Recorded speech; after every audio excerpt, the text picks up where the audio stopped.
আল্লাহ বলে, বান্দা আমার মতো দয়ালু মনিব থেকে কেড়ে তোরে আলাদা করে দিল। মা গাররাকা,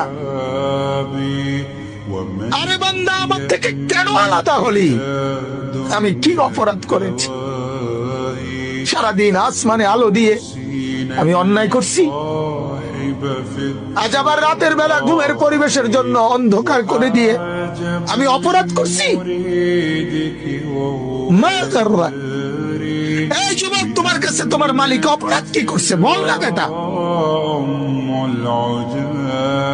বল। কেন সেজদা করলি না ভাইয়া?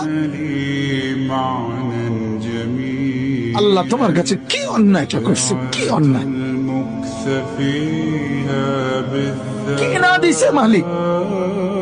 মা গাররাকা বিরব্বিকাল কারীম।